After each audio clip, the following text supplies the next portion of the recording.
episode of the Wobcast 2.0. I am your host, Wobby, and it is an episode of the Wobcast 2.0 that is tricky. It's a tricky Monday here in Vikings Nation and at the Wobcast 2.0. This episode follows a Vikings loss for the first time since week 5, everybody. Think about that. That's when they dropped the home game to the defending champion Kansas City Chiefs. The Vikings have not lost since October 8th, so it's a weird, tricky Monday morning feeling. You can't help but feel disappointed right now as a Vikings fan, and I can tell that's how the fan base feels. In a weird way, though, I think it's a good thing because it means you felt like you should have won, and it's hard to win in the NFL. So if you feel like you should have won, then that means you feel like your team is good. And who would have thunk that, folks? That you would have felt that way about your team, Vikings fans, after they stumbled out of the gates to the tune of a 1-4 start. What makes it even trickier this Monday is that we bring in Giles, whose favorite day of the week is Monday. So I don't know, man. I'm confused. It's tricky. I don't know how to feel. The Vikings lost the game. We all thought they could have won, but it is Monday. You're here. You're positive and optimistic, I'm sure. So it's a tricky Monday morning, Giles. Plus, I've been out for the last week. So, I mean, I'm a little discombobulated, and I need you to help me out. Yeah, trying to get back to the right time zone, right? Yes, exactly. I mean, honestly, this is such a tough game to recover from because on one hand, we lost the game. We have an L on our scoreboard. You can't get that one back, unfortunately. Yeah. But in the same token, we only lost by a point, and we turned the ball over 3 times. Now, I know a lot of people will argue, at least the first fumble, like that should have been turned back because that was a helmet-to-helmet penalty. Yep. But at the end of the day, it happened. Like, you can't get that one back. Like, that's not something you can control. Obviously, the refs can chat about that later, but we cannot get that one back. And we only lost by a point. Now, in my book, if you turn the ball over more than 2 times, you're going to lose the game. That's usually my rule of thumb. Maybe you disagree, but like 3 times, I would have guessed, oh yeah, of course we lost. And in my opinion, if we were truly a bad team, we would have lost by way more. But because of those 3 turnovers, that only led to 9 points. Now, I think that's a kind of a commendation to the defense. But I think when you look at it on the other side, had we not turned the ball over, that would have been potentially 21 points for the way that we were able to move the ball. So I think this game wasn't as close as it maybe was perceived. But at the end of the day, when you turn the ball over, it's going to be bad. But we've turned the ball over 20 times this season. And the fact that we are still 6-5 shows like we're not that bad. We just need to hold on to the ball. I agree with you. And you said something a few weeks ago, Giles, where I don't remember the exact way you termed it, but you were alluding to the fact that underneath the cover of a 1-4 record is probably a pretty good football team based on the way the games were being played and then I sort of jumped onto that point and I was like, silently, I kind of felt like underneath the guise of a great record last year was a fairly flawed team. And Fair sort enough. of the inverse has been true this year. Yep. Where under the guise of a mediocre record is probably a pretty damn good Vikings team. And I even said it mid-game last night to my wife, and the kids were watching too before bedtime. I'm like, God, the Vikings are playing clean here for the most part. They're playing really well. And the challenge of a primetime road game in Denver is not lost on me. I don't care that Russell Wilson has gone through a fairly, relatively speaking, embarrassing stretch for his career the last 2 years in Denver, and that there's a little bit of egg on the face of Sean Payton when he called out the previous coaching staff for doing such a poor job, but then he got off to a poor start. Like, that was a challenging game for the Vikings last night because Denver had won, I think, 3 or 4 straight going into it. They have a good defense. It's a challenging environment in its own right. You're playing with Josh Dobbs instead of that was a big challenge, and the Vikings handled it so well for the most part, save for what ended up being a 3-turnover game and then not playing very well in the last minute compared to how the Broncos played. So all of that to say, it's a loss and losses hurt, but in terms of what are the Vikings' prospects for getting to the postseason, I'm sure mathematically from a number standpoint, Giles, there is some difference where it decreased from what it was pregame to what it was after the game. But in my mind, my mind's eye, they're the same caliber team and the same chances of making the playoffs, win or lose that game. I feel like they're still in good position to be in it to win it with 3 weeks to go to try and make the playoffs. Yep. Especially considering when you think that they thought they should have won the game. Yeah, that right. chippiness will carry through for the next few weeks. Obviously, we have the bye coming up in 2 weeks, but at the end of the day, I think if you're going to lose, I would have preferred to have lost that way, because then you still maintain your momentum versus being defeated or thinking you're not a good team. I think that is the right motivation that you need for this stretch in the NFL season. Yep, and we'll talk a little bit more in detail here in a few minutes about the prospects for the playoffs, the NFC standings, both division and NFC North standings, and then the wild card standings. What needs to happen against the Bears? The bye week coming up. JJ coming back or not? Temperature check on Dobbs. We'll talk about all that. But let's keep reacting here to the Broncos game, because I think there's more to unpack. I want to talk coaching. I am sensing from commentary on social media platforms and conversations with others, I'm sensing a little KOC blame game happening. So I'm curious for your thoughts there. And from my own standpoint, I continue to be impressed and curious about the Vikings defense, particularly Flores' impact. Because I think what's happening on that side of the ball is impressive. And what makes it markedly more impressive to me than other sort of quick turnarounds is I think he's doing it with like really a couple of players that he probably really loves and believes in. And just think what he can do with a handful more, which he'll get next year if he stays. Oh my goodness. So, yeah. So the KOC thing to you, your reaction there, and then we can talk about Flores as well. Well, obviously, the KOC thing can be viewed from a few different lenses. I've seen quite a few different people critique him on his usage of the running backs, specifically Alexander Mattison after he fumbled. A lot of people thought he should have been essentially ejected from the game, which was a bad fumble. Don't get me wrong. He absolutely deserves blame for that. But a lot of people were saying, put only Ty Chandler in, take him out. And I think they obviously went into that game with a specific game plan, and I don't necessarily I don't blame him for keeping both of those guys in. I think our run game was actually doing very, very well. We were at 4.9 yards per rush attempt. You just got to hold on to the ball. Now, I think that's something that's going to be discussed in the locker room this upcoming week. Maybe there's a different game plan going into the Bears game. I think there's definitely an opportunity for that, but I don't think you want to change that midstream and just severe reaction to fumbling. I mean, maybe you would disagree, but I think I'm okay with that. I do think when you take a lens further up from just the run game, I think there's a chance that Josh Dobbs is saving a lot of KOC's deficiencies. I think there's plays that were absolutely incorrect and not the right call, and Dobbs is saving it, using his legs or using his mobility to say, you know what, that play did not work, but we're going to go figure it out. I think it definitely happened last week against the Saints, and I think I saw it a few times here against the Broncos as well. Yeah. I think you make a good point there, Giles, about the athleticism of Dobbs and, the ability of players to, especially quarterbacks, to get the coach out of a bad spot. I think that can happen from a reactionary standpoint, which is what we're seeing with Dobbs. It can also happen from a preemptive standpoint.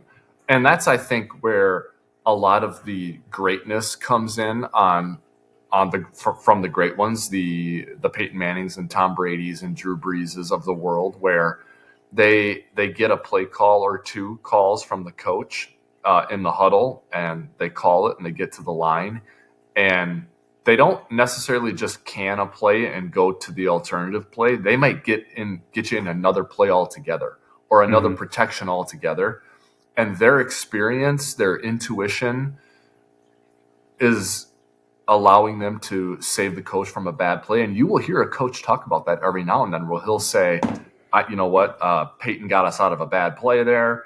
I called these two plays, neither one of them were going to work. Peyton got us. And so so players can save coaches, But where I was going to go with a lot of the hate I'm seeing on KOC is they can also do the opposite, where it's a great play call at the exact right time, but a player doesn't execute it. And then it looks like a bad play call at the wrong time. Yeah, that's fair. And when I was, we were on vacation last week, and you run into all sorts of fans of different teams, right? And we happened to be kind of spending some time with some Bills fans in a couple of different occasions. And now the Bills are coming off a pretty cool win against the Jets. So now they're happy. But bear in mind, this was a week ago where they weren't so happy because they'd been losing some games, and they're just ripping Sean McDermott. And I'm not saying that Sean McDermott is blameless in the Bills' sort of mediocre season to date. But, I said, and the Bills had played, I don't know, did they play on a Thursday night or a Monday night? Right after the Broncos game. Yeah. And I'm like, I saw Gabe Davis drop a ball that got picked. I saw James Cook fumble on the first play of the game. I'm like, that's not Sean McDermott doing that. So the Vikings players are, Kevin O'Connell's not fumbling, or throwing picks or missing tackles. So I think the criticism of O'Connell is fair, but it's going a little too far. I don't really blame him for too much here. I think for the most part, he does a good job. Actually, I'd say he does a great job with game plans and play designs. I think that's awesome. There are some occasions where I don't like what he does on fourth downs, where I think he should go for it, but he's too conservative. Or when he does go for it, I don't like his play call. So we can nitpick those, but I think the Vikings are in good shape with Kevin O'Connell. I think what you're dealing with here is underperformance at some key times by players and a turnover problem. Really, a turnover problem. And the fact that the Vikings are where they are and that we're talking about them the way we're talking about them after they have started 1-4 and then lost Kirk Cousins is really an accommodation of the coaching staff and in particular Kevin O'Connell. So I don't think you should absolve O'Connell from all blame at any time, but I think that they are where they are right now in large part because of the magic touch of Kevin O'Connell so far this season. Yep, 100%. I think when you break it down to brass tacks, he's only lost 9 games as a head coach for the Minnesota Vikings. Sure, yeah. And all of them but 2 have been one-score games. Yeah, okay. It's a great stat. I mean, it is a stat. I mean, a loss is a loss, but I think it shows even when he loses, it's usually not by very much. And really, I mean, although it's just a 2-season sample size, 9 games is relatively few. Like, he's had a very successful 2 seasons thus far with the Minnesota Vikings. Absolutely, he has. My last thing here on sort of unpacking this loss to Denver, and then you can throw in anything else that you want to react to or mention before we move on. Isn't it really incredible? And this is not new, especially for folks listening because they watch a lot of football, and so do you and I. But isn't it really crazy how the arc of a game can change so dramatically on the last possession or 2 possessions? I mean, my goodness. The Vikings just, I'm not going to say they had total command and control of the game because in that sense they would have been winning by more than they were winning by. But the Vikings were on the right side of that outcome for 57 minutes. They had 100 yards more than the Broncos at the end of the day. And then it's like you just left the door open just that much for Sean Payton, who's won a Super Bowl, Russell Wilson, who's won a Super Bowl. You just leave it open just that much, and that's all guys like that need. And they don't come through 100% of the time, but more times than not, they come through, and Russell Wilson came through. And the scrambling was there. The buying time in the pocket was there. Pass rushers for the Vikings just weren't quite closing like they had been all game. Wilson was really patient with the checkdowns to P. Ryan on that final drive. And then the dagger is where Cortland Sutton just out rebounds your defensive back. And Wilson knows he's throwing to a 6'4" receiver. And he's been in that scenario before. My mind goes back to the overtime NFC Championship game where Wilson lofted one up for his receiver over the Green Bay Packers. It's like he knows when to take a calculated risk and throw a ball up for a receiver to go make a play. So it's just crazy to me that the arc of a game changes when you get to that desperation time, and the mettle of Wilson and Peyton has been tested so much, and that came through last night, unfortunately for the Vikings. Yep. And I think they were really shining on both sides of the ball if we're being completely real with ourselves. The Denver Broncos across the last 4 games have skyrocketed in terms of turnovers in their favor. Like they've been able to force a tremendous amount of turnovers, which you have to believe the Minnesota Vikings were aware of that going into this game. And unfortunately, it became true again after playing the Vikings. And, when you mix all those different facets about Russell Wilson and Sean Payton mixed with turnovers, it's going to be tough to be able to win a football game when those things happen.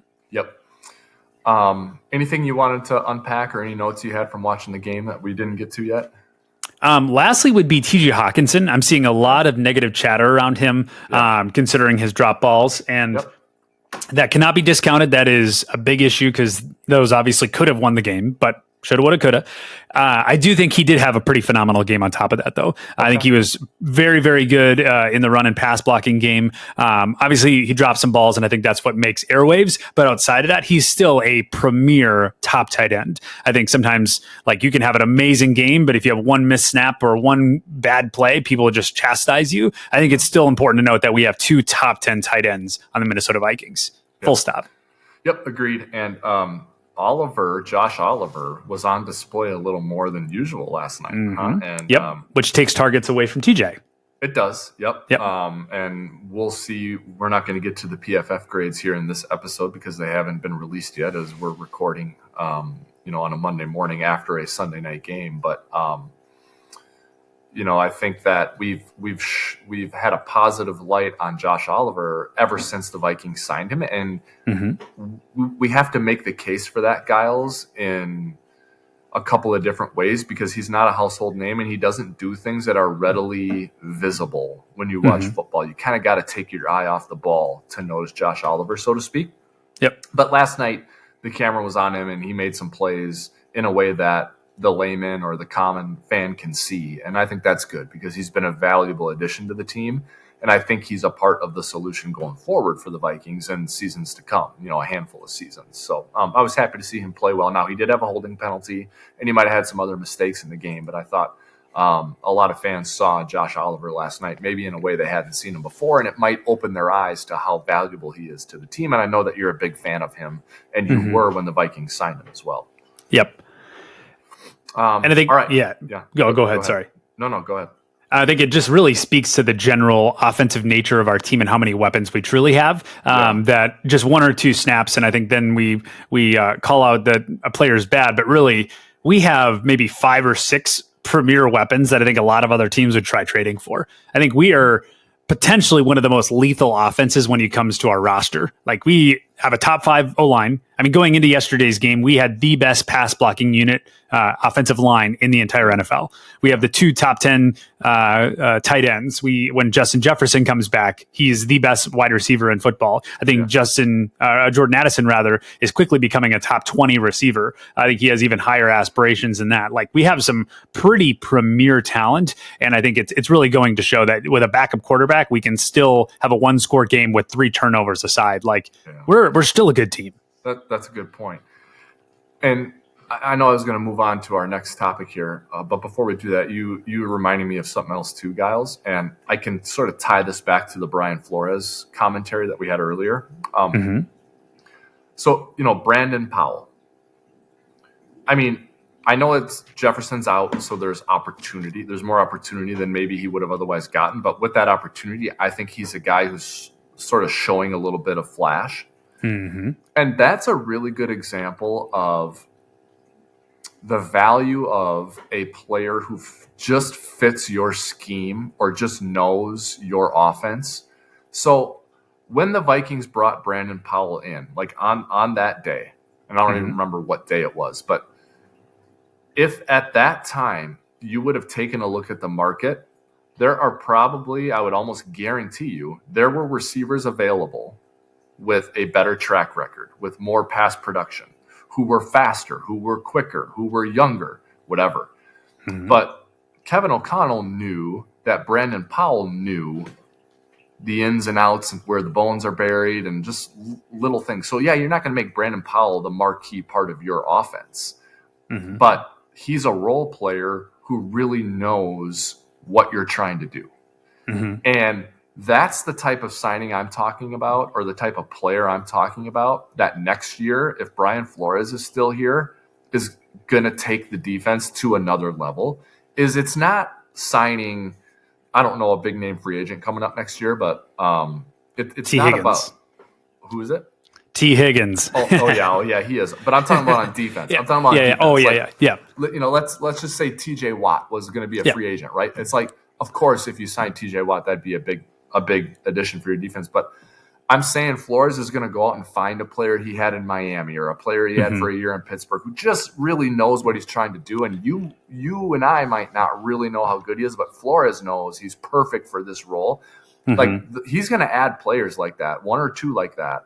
And that's what I'm excited for about this defense, more so than I am about how he's going to use Danielle Hunter, or, you know, how good Byron Murphy has been.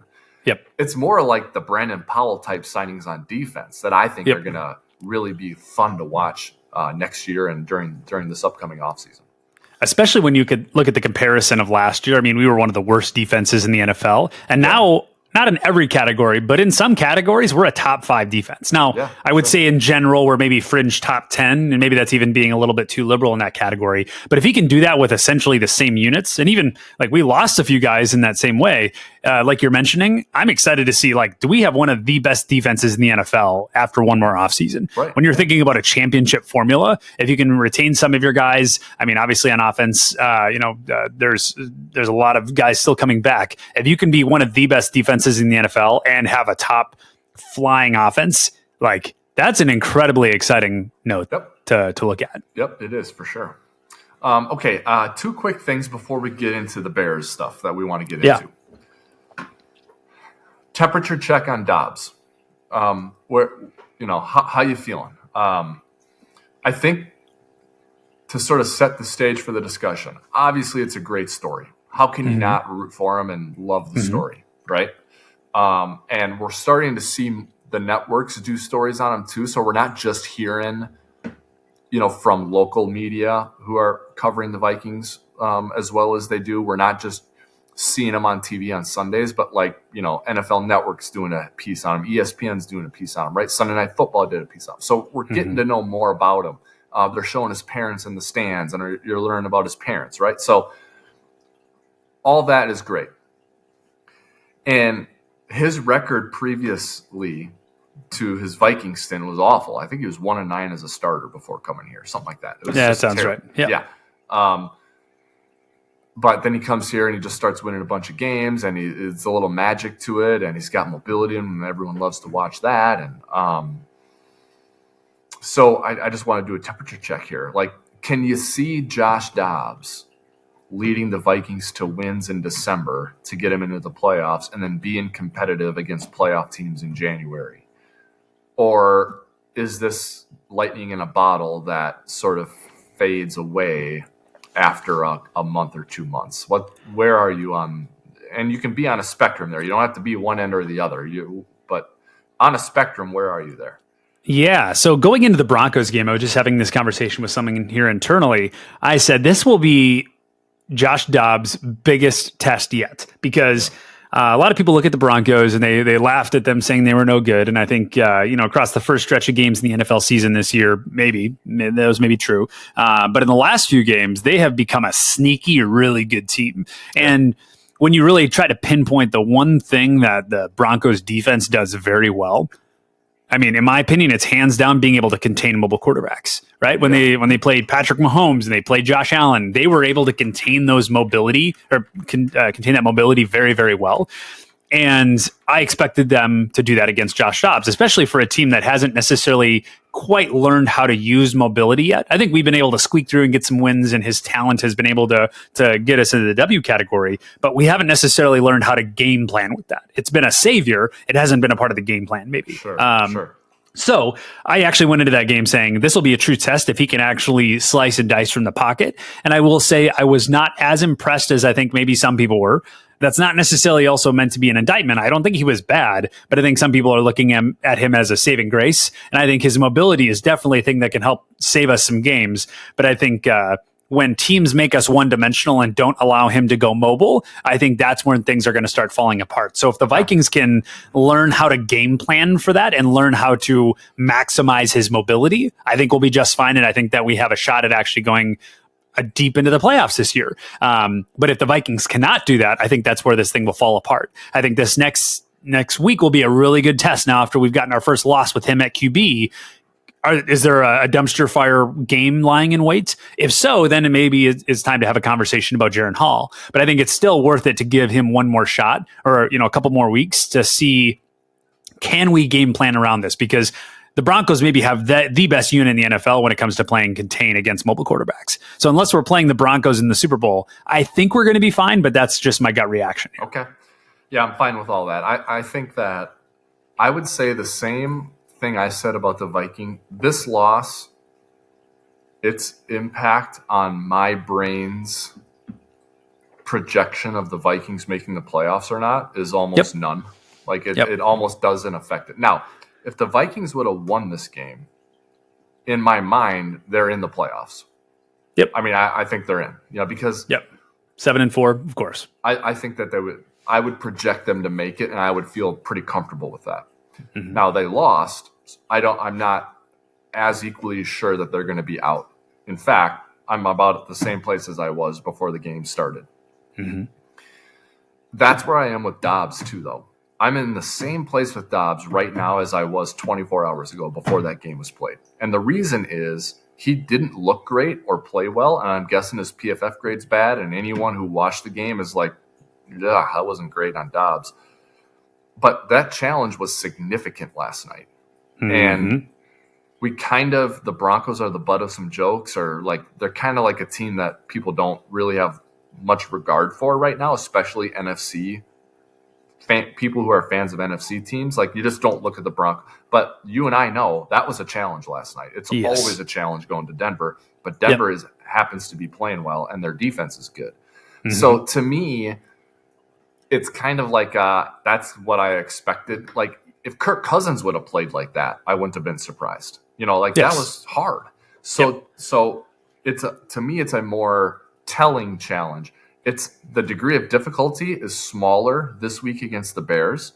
Yep. But it's a more telling challenge to me than it was last week against the Broncos, because if we see pedestrian, if we see underperformance on Monday night against the Bears from Dobbs, that's concerning. Yep. That's concerning. You're at home. You've got an extra day to prepare. This should be a more typical Kevin O'Connell's quarterback performance. I'm not asking for 325 and 3 touchdowns from Dobbs, but it should be one where you look good. And if you don't win, it's not because of the quarterback. So I am really in the middle on that spectrum, on the scale, on Dobbs. Like, I don't think he's heating up. I don't think he's ice cold. I think he's in the middle, but I think the Bears game is telling for sure. It needs to be a pretty good game and a win for the Vikings. If it's not, I think you start sounding some alarms about Dobbs, and you sort of cool the Jets a little bit on the hype around them. Yep, 100%. Yeah. The bye week will be very helpful as well, because I think the one common denominator is Justin Jefferson coming back. Well, that was the next one. When does JJ come back? I thought Mike Tirico and Chris Collinsworth were talking about it in a pretty solid way, where they were saying, hey, you win this game, maybe you wait another week. You don't need him so bad. But if you lose this game, you got to have him back next week against Chicago, right? And I think that no matter what, I don't think you play him against Chicago. Especially with a player like that. Yep. I mean, he made a comment to Melissa Stark, I believe, and then Melissa Stark shared it on the broadcast, where he said, I'm just not quite up to full speed, and I don't have the stamina. And so to me, I'm like, well, don't play then. I mean, you're not a left guard or a tight end. That's what you need. I mean, short of your hands not being available, what more do you need than speed? I mean, if you're Justin Jefferson. So, and stamina. So I think you absolutely sit him down on Monday. I think you even take it easy on the football activity here this week, and you just get him 100%, a full 100% healthy, not playing him against Chicago, bye week the week after, and then you come back for that final stretch run, and he's full go. I think that is an absolute no-brainer decision. I will be very surprised if he plays on Monday night against the Bears. And if he does play against the Bears, every snap, I think you're walking on eggshells wondering if he's going to pull up lame because he tweaked the hamstring. And those are the type of injuries that linger. Like, you do not want to turn this into another 4 or 5 week experience like that. You need him for playoffs if you do intend to make it there. You can potentially survive another loss.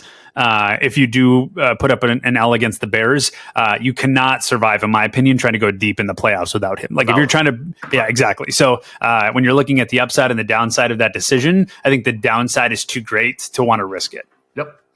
All right, so let's cast our gaze forward here to the game against the Bears and the NFC playoff picture. I think there were actually. I had one saving grace from this week's games for the Vikings playoff chances, but I think there were actually two. Mm-hmm. Cincinnati, what happened Thursday night to Cincinnati helps the Vikings, guys. They lost Joe Burrow. Mm-hmm. So to me, that game against Cincinnati becomes one where you circle it like you could probably win that game. Whereas with Joe Burrow, as I project and look forward, that would be a loss. I'd be like, they're going to lose that game, but I think they're going to win, this and that game. So to me, Denver was one of those W games. Like, probably got to win that game if you're going to turn this thing around and make it to the playoffs. Well, they lost it. So they lost one I thought they should have won. This Bengals game without Joe Burrow is one I think they can get. That's where they can get one back. They pick one up there. So that's one saving grace from this weekend. And then Seattle losing Giles is a saving grace for the Vikings from this weekend when it comes to the wild card picture. That was a significant loss for the NFC playoff picture because the Seahawks at 7-4 with what would then have been a 6-1 conference record, they are a shoo-in to make the playoffs. And now they are not. They are on equal footing, essentially, with the Vikings from a win column standpoint. So those two things were big positive developments for the Vikings. Obviously, Detroit pulling out the win the way they did sort of put a dagger maybe in – not a dagger, but you kind of wondered if the Vikings could sneak into the division race had Detroit lost that game against Chicago. Yep. I think that Lions win really, really hurts, but the Seattle loss is a more significant development and is positive for the Vikings. So let's spin this thing forward now to the Bears game on Monday night. That's who the Vikings will play. They get an extra day here to prepare for the Chicago Bears because they host the Chicago Bears on Monday Night Football this upcoming week.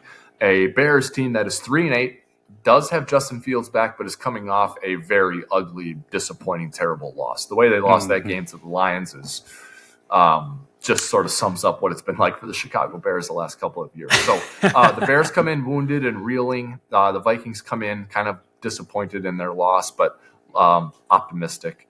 What do you expect from a game flow standpoint, Giles, in this game? Is there a matchup or two that you particularly like or don't like? We've already talked about Jefferson and Dobbs. Obviously, we endorse Dobbs moving forward as the starter. We're not concerned there quite yet. We don't think Jefferson should play.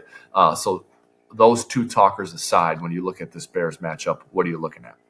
Yeah, well, the first thing is that it's a home game. I think the Minnesota Vikings have lost a few too many this year at home. And I think they're looking to reset that perception. So I do think that them coming out bold and beautiful at home, I think is definitely going to be a key point there.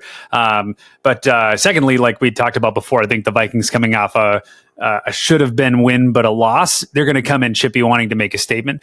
So I do expect them coming in with a lot of energy, both because of the placement and just the timing of the loss. But with that being said, when you look at all the other things, I think Moore, DJ Moore, is going to be more of an issue because of some of our injuries on defense. I really do. Maybe you disagree, but I think this might be an air it out game for the Bears that we need to be cognizant of.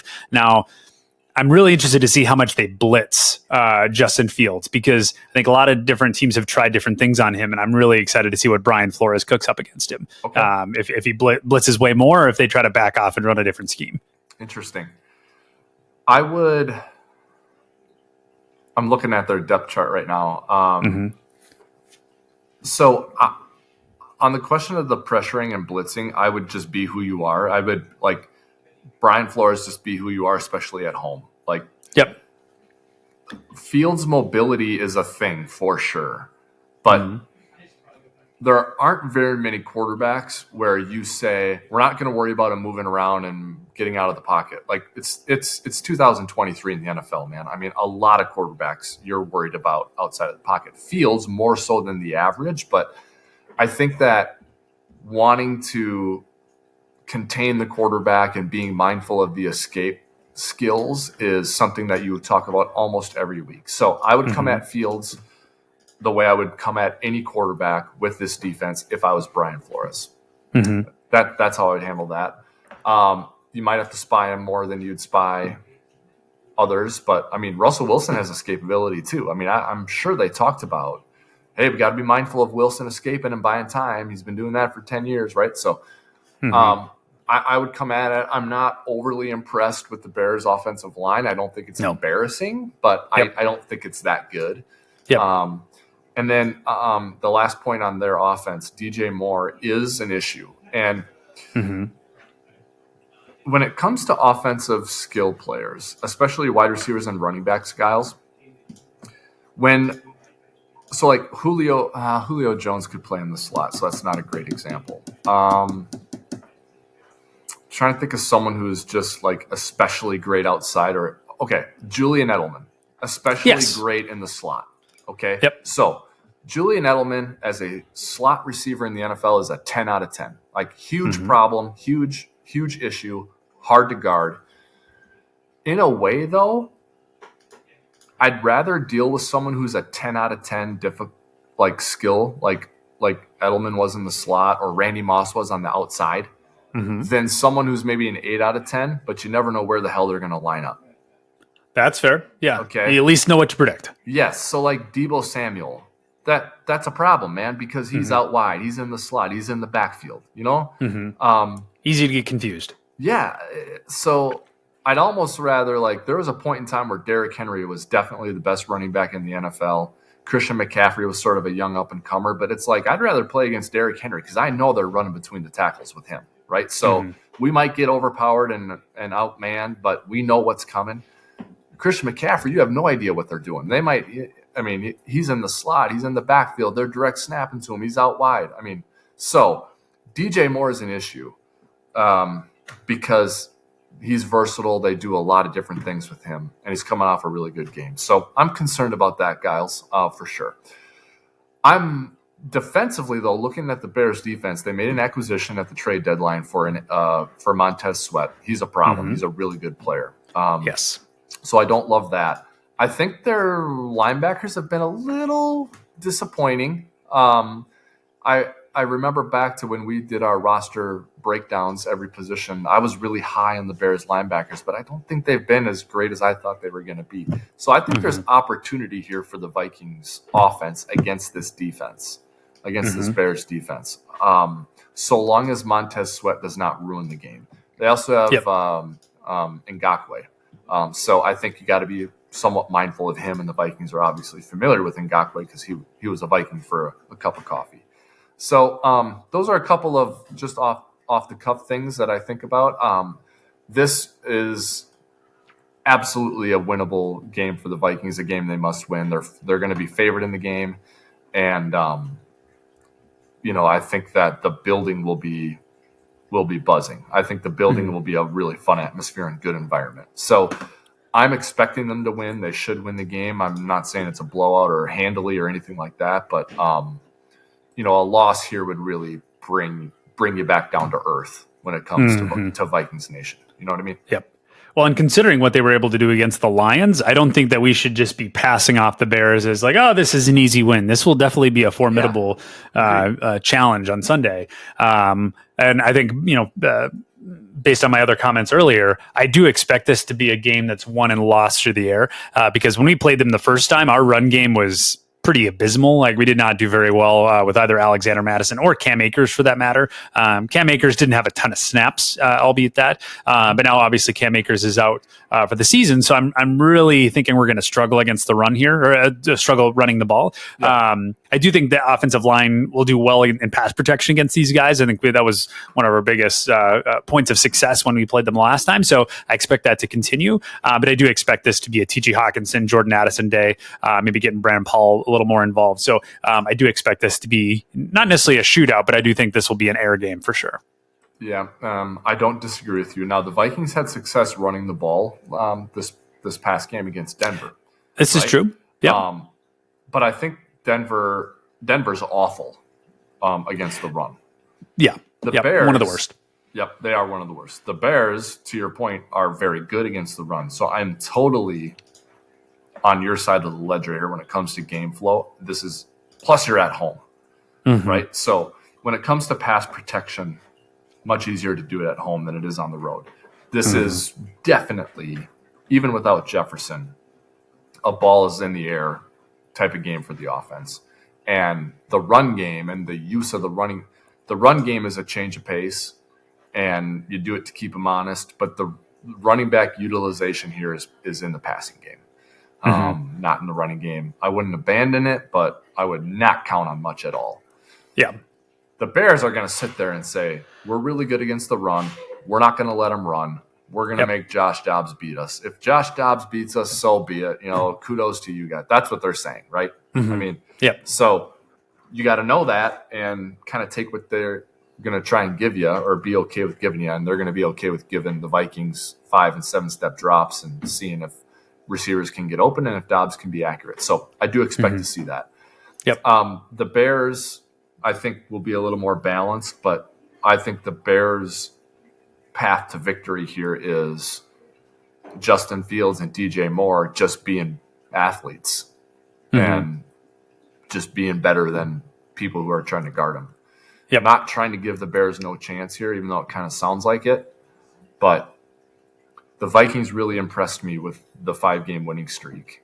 The defense has come on, and Dobbs at home should look a lot better than he did against the Broncos on the road.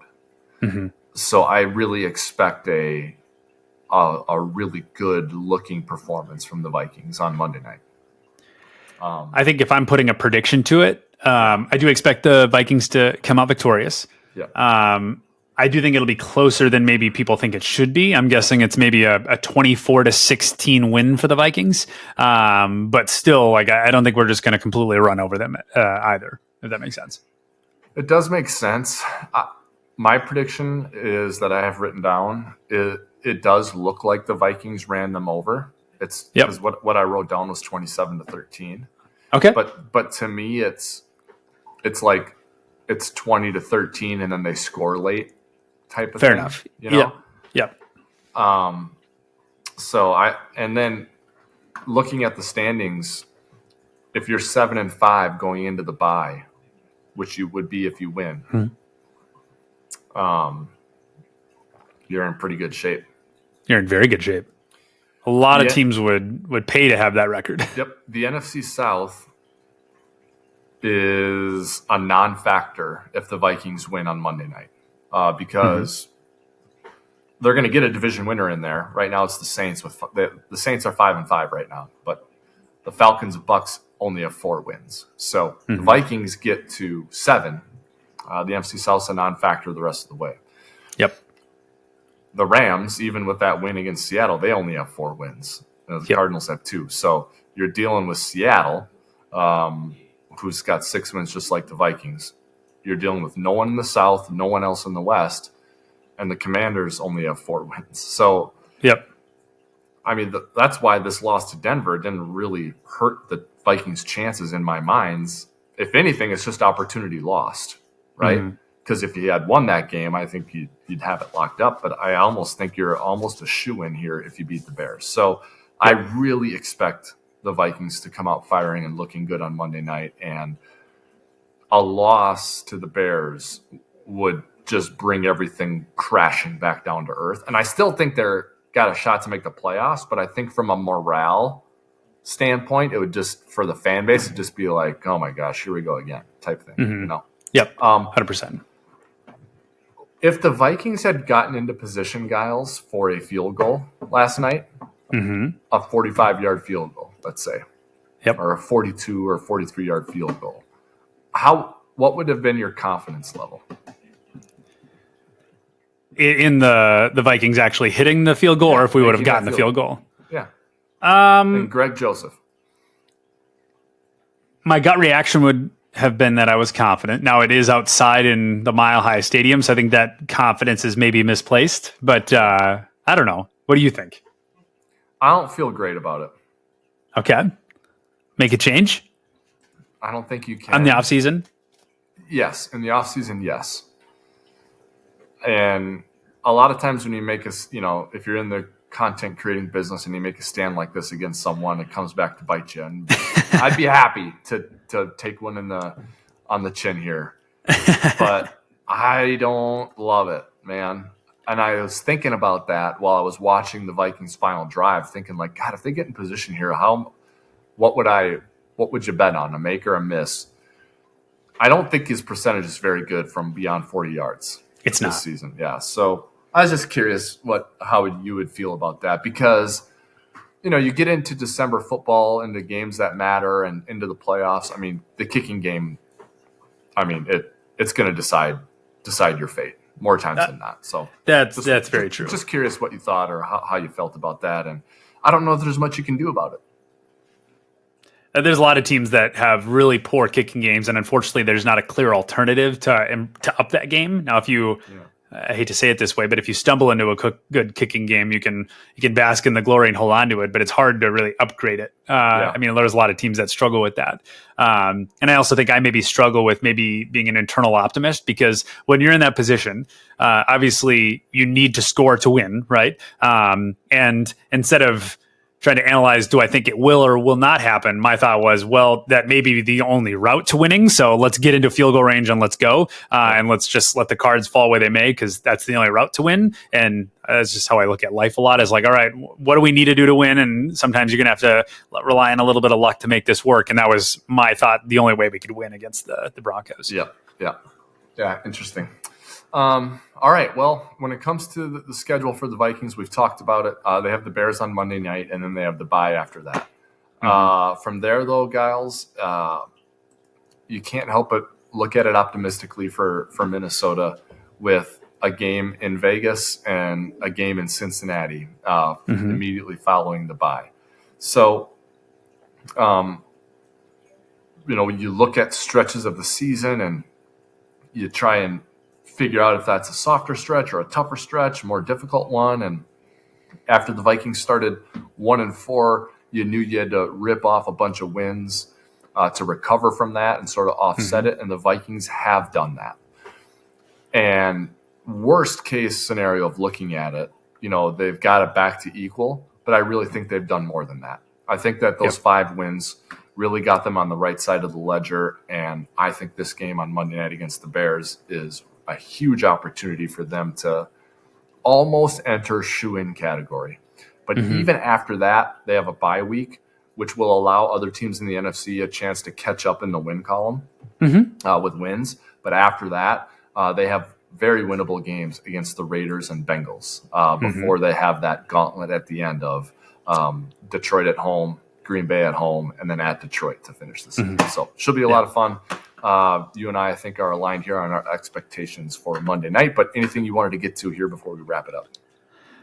Last thing I think I'll think of as we're approaching the bye week is that the Raiders are maybe a lot better than people think they are. I think since firing their coach, I think there's a little bit of a resurgence. I think there's kind of an importance that you need to circle on your calendar there. It's a winnable game, but it doesn't mean that it's necessarily easy. So I think we need to prep ourselves in terms of some of the difficulty of these next few games. But at the end of the day, we're still a really great team. Every loss that we've incurred has been close, and that has been, in my opinion, directly related to pretty high turnover. So if you're able to have those turnovers and still keep it close, the rest of this season, I think you still got a shot.